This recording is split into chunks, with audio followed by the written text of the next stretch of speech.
வணக்கம். இன்றைக்கு இதுதான் நிகழ்ச்சியில் இன்னைக்கு நடந்த சில முக்கியமான விஷயங்களை பகிர்ந்துக்கிறதுக்காக நான் உங்கள் ரூபி ஜான் மோசஸ். செய்திக்குள்ள போயிடலாம்.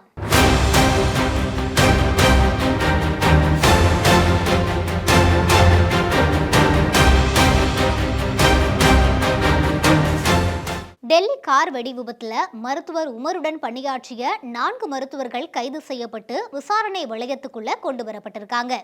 டெல்லி செங்கோட்டை அருகே ஏற்பட்ட கார் வெடிப்பு சம்பவத்துல 12 பேர் உயிரிழந்திருக்கிறது நாடு முழுவதும் அதிர்வலைகளை ஏற்படுத்தியிருக்கு. இந்த நிலையில இது தொடர்பான விசாரணைக்காக 10 பேர் கொண்ட குழுவை NIA அமைச்சிருக்காங்க. மருத்துவர் உமரோட தொடர்புல இருந்தவர்கள் தொடர்ந்து கைது செய்யப்பட்ட வர நிலையில தற்போது பெண் மருத்துவர் உட்பட 4 மருத்துவர்கள் கைது செய்யப்பட்டிருக்காங்க. மருத்துவர் உமர் தன்னோட சகோதரரோடு சேர்ந்து மேலும் 2 கார்களை வாங்கியிருப்பதும் விசாரணையில தெரிய வந்திருக்கு. அந்த கார்களும் தாக்குதலுக்காக வாங்கப்பட்டிருக்கா, அவை எங்க நிறுத்தப்பட்டிருக்கு அப்படின்ற கோணத்துல அதிகாரிகள் விசாரணை நடத்திட்டு வராங்க. இந்த நிலையில டெல்லி கார் வெடிப்பு சம்பவத்துல காயமடைஞ்சவர்களை பிரதமர் மோடி மருத்துவமனையில போய் நேர்ல சந்திச்சு நலம் விசாரிச்சுட்டு வந்திருக்காரு.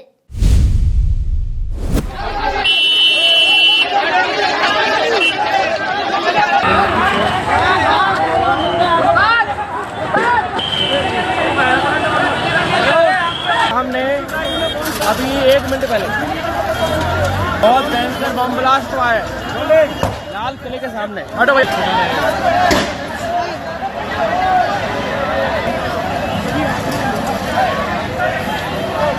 चार अपने भाई रहोगे यहाँ पे, मेरा भाई यही तो खड़ा होना है।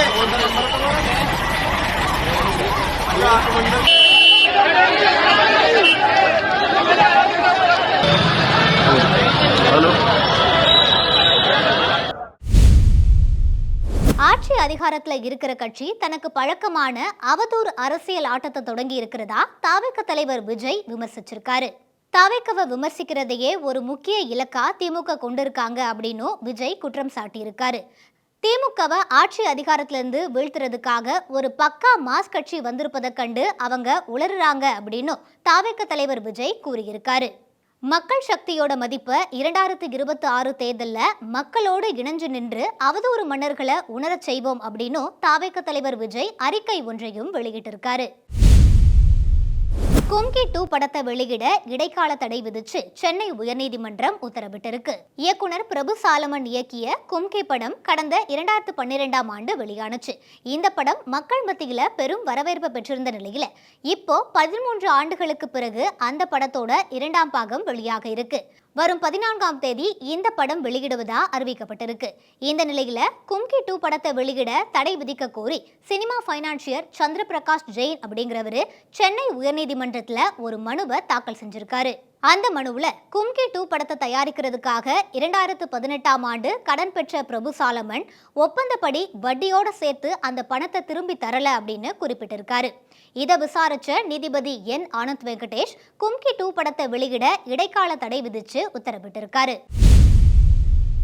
நாகையில இருக்க திரௌபதி அம்மன் ஆலயத்துல அம்மன் கழுத்துல அணிஞ்சிருந்த 8 கிராம் திருமாங்கல்யத்தை ஒரு மர்ம நபர் திருடிச் செல்லும் CCTV காட்சிகள் வெளியாகி பரபரப்பை ஏற்படுத்தியிருக்கு. நாகப்பட்டினம் மாவட்டம் வேளாங்கண்ணி அடுத்த வடக்கு பொய்கை நல்லூர்ல திரௌபதி அம்மன் ஆலயம் அமைஞ்சிருக்கு. இந்த கோவில்ல அம்மன் அணிஞ்சிருந்த 8 கிராம் திருமாங்கல்யம் காணாம போயிருக்கு. இதை கண்டு அதிர்ச்சி அடைஞ்ச அர்ச்சகர் காவல்துறையினர்கிட்ட புகார் அளிச்சிருக்காரு. அதன்படி CCTV காட்சிகள் எல்லாத்தையும் ஆய்வு செஞ்சு பார்த்தபோது ஒரு மர்ம நபர் அம்மன் கழுத்துல இருந்த அந்த திருமாங்கல்யத்தை திருடிட்டு போறது பதிவாகியிருக்கு. அதன் பேரில் போலீசார் தீவிர விசாரணை மேற்கொண்டு வராங்க. இந்த CCTV காட்சி இப்போ இணையத்துல வைரலா பரவிட்டு வருது.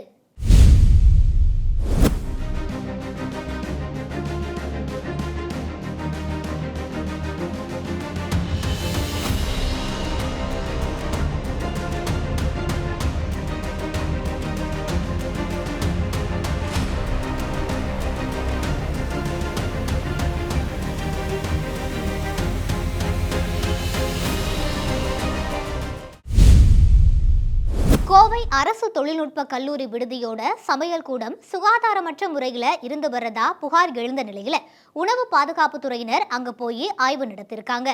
கோவை தடாகம் சாலையில் உள்ள அரசு தொழில்நுட்ப கல்லூரி மாணவர் விடுதி மற்றும் மாணவிகள் விடுதியில் இருக்கக்கூடிய சமையற்கூடம் சரியான பராமரிப்பு இன்றி இருந்து வந்திருக்கு. அங்க சுகாதாரமற்ற உணவுகளை மாணவர்களுக்கு பரிமாறியதும் தெரிய வந்திருக்கு. இதையடுத்து உணவு பாதுகாப்புத்துறையினர் அங்கு போய் ஆய்வு நடத்திருக்காங்க. தொடர்ந்து கல்லூரி நிர்வாகத்துக்கும் அந்த உணவு தயாரிக்கும் ஒப்பந்ததாரர்களுக்கும் அவங்க நோட்டீஸ் அனுப்புறதா சொல்லியிருக்காங்க.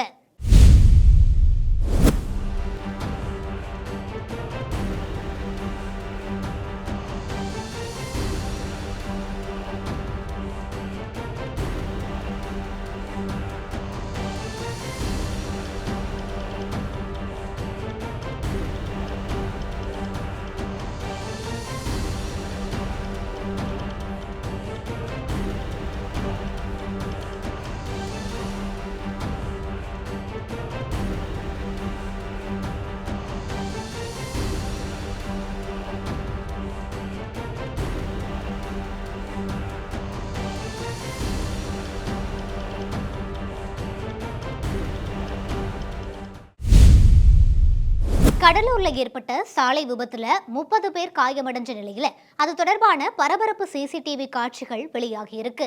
கடலூருக்கு பக்கத்துல பெருமாள் ஏரிக்கரை அப்படிங்கிற பகுதியில தனியார் பேருந்தும் வேனும் மோதி விபத்து ஏற்படுது. இந்த விபத்துல 25 பெண்கள் உட்பட 30 பேர் படுகாயமடைஞ்சிருக்காங்க.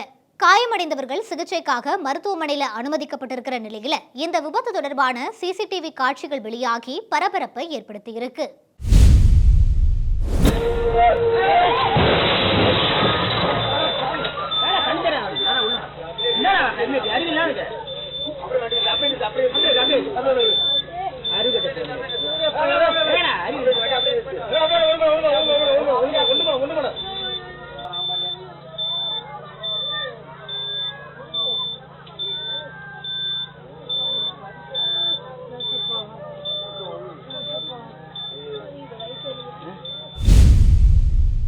சென்னையில 22 கேரட் ஆபரண தங்கத்தின் விலை சவரனுக்கு 800 ரூபாய் குறைஞ்சிருக்கு. அதன்படி ஒரு சவரன் தங்கம் 92,800 ரூபாய்க்கு விற்பனை செய்யப்பட்டு வருது. 1 கிராம் தங்கம் 11,600 ரூபாய்க்கு விற்பனை செய்யப்பட்டு வருது. இன்னொரு பக்கம் வெள்ளி விலை கிலோவுக்கு 3,000 ரூபாய் அதிகரித்து 1,73,000 ரூபாய்க்கும், கிராமுக்கு 3 ரூபாய் அதிகரித்து 173 ரூபாய்க்கும் விற்பனை செய்யப்பட்டு வருது. இன்றைக்கு இதுதான் நிகழ்ச்சியில இன்னைக்கு நடந்த சில முக்கியமான விஷயங்களை பார்த்தோம். இதே போல மற்றொரு நிகழ்ச்சியில உங்களை சந்திக்கிறவரை உங்களிடமிருந்து விடைபெறுவது நான் உங்கள் ரூபி ஜான் மோசஸ்.